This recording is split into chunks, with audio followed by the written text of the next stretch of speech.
पाठवतात त्या ठिकाणी आणि त्या ठिकाणी बसून इतक्या लवकर पटकन नावं बोगस तर बोगस आहे. मॅडम यांनी पैसे घेतल्याशिवाय होऊच शकत नाही. आणि मी काय म्हणतो सगळं सोडा, ते सगळे याचे भाग आहे, हे आपल्या समोर आहे. याचं काय करायचं कायदेशीर ते सांगा मला.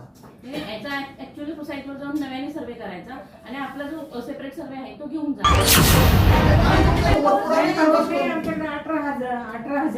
निवडणूक रद्द करू नका, ठेवा हे जाऊ द्या, काही घेऊ नका निवडणूक. ज्या दिवशी मॅनपॉवर उपलब्ध होईल त्या सगळ्या तक्रारदार मी आहे, पियुष नरेंद्र पाटील. काय झालं तुम्ही महापालिकेच्या काही कर्मचाऱ्यांना या ठिकाणी रंग्यात पकडलेलं आहे, त्यांना महापालिकेच्या अधिकाऱ्यांचा स्वागत केलं, नेमकं काय प्रकार घडला?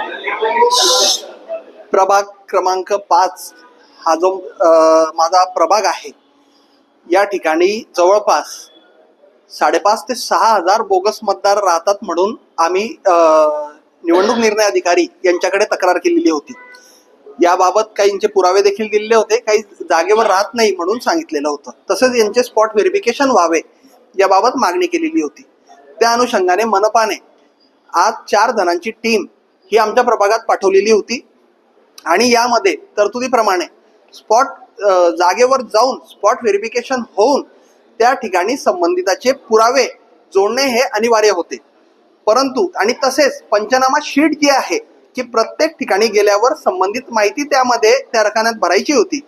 परंतु आम्हाला एक गोपनीय माहिती मिळाली की हे एका विशिष्ट पक्षाच्या या गटाच्या कार्यालयात बसून त्यांच्या संबंधितांच्या हितचिंतकाच्या इथे हे सर्व एका खोलीत चालू आहे आणि याबाबत आम्ही त्यांचा वार्डात शोध घेतला, परंतु ते कुठेही आढळून आले नाही. आम्ही फोन त्यांना लावत होतो तक्रारदार म्हणून, तर त्यांनी फोन स्विच ऑफ करून ठेवले. आणि शेवटी आम्हाला जेव्हा माहिती पडलं की ते आता 6व्या मजल्यावर महानगरपालिकेचे आलेले आहेत, तेव्हा आम्ही त्या ठिकाणी धडकलो.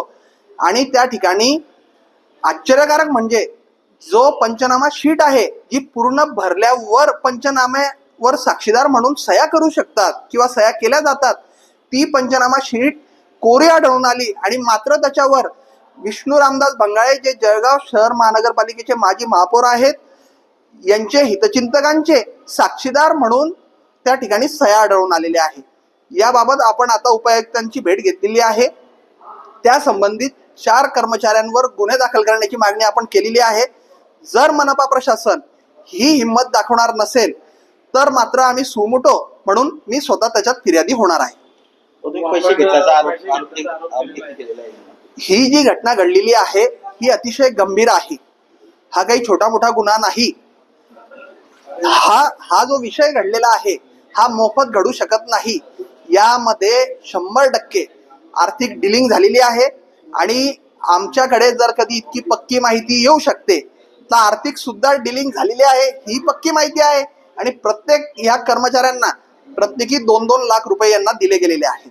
आणि याच्यात अजून आता किती वरिष्ठही याच्यात सहभागी आहे का हे सुद्धा चौकशीची मागणी आम्ही करणार आहे. पैसे घेतल्याचा आरोप आहे का तुमचा? पैसे घेतल्याचा 13 आरोप आहे. 100% याच्यामध्ये आर्थिक डिलिंग झालेली आहे आणि त्यांनी पैसे घेतलेले आहे.